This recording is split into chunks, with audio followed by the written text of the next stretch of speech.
মুখের আগে হাত চলতে কয়েকজন, এর মধ্যে মুসা আলাইহিস সালাম আছে না নাই? মালাকুল মাউত মানুষের আকৃতিতে অনুমতি না নিয়ে ঘরের ভেতরে ঢুকে গেল।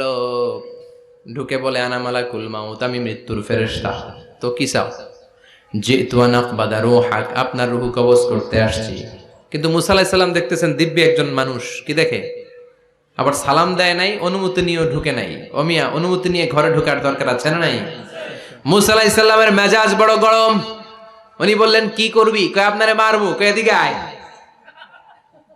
মালাকুল মাউত মনে মনে ভাবে, এতদিন সব মানুষগুলো আমারে দেখলে দিত দৌড়, আজকে মনে হয় আমারে দিতে হবে দৌড়। এক পা গায়ে দুই পা পেছায় সাহস করে সামনে গেলেন।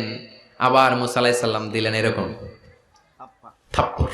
ফাসাক্কাহু ফাফাকু আইনা, বুখারীর বর্ণনা, এক থাপ্পড়ে চোখ নাই। ঠিকই মালাকুল মাউত দৌড়, এক দৌড়ে আল্লাহর কাছে। আল্লাহ বললেন, রাখো, এটা মুসা আলাইহিস সালাম, তার মেজাজ বড্ড গরম, আমাকে কথা বলতে হবে।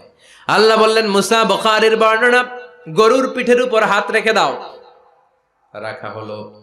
তোমার হাতের নিচে গরুর যত পশম, প্রত্যেক পশমের বিনিময়ে এক এক বছর করে হায়াত বাড়িয়ে দিলাম। মুসা আলাইহিস সালাম অনেক চালাক নবী। উনি বললেন, আল্লাহ, আমার হাতের নিচে যদি গরুর 2000 পশম থাকে, তার মানে 2000 বছর হায়াত বাড়িয়ে দিলেন, কিন্তু এক্সট্রা হায়াত যখন শেষ হয়ে যাবে এরপরে কি হবে?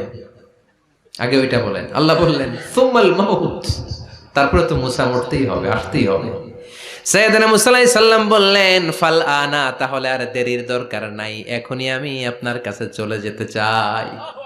মালাকুল মাউত মুসা আলাইহিস সালামের রূহ নিয়ে উড়াল দিলেন। সুবহানাল্লাহ।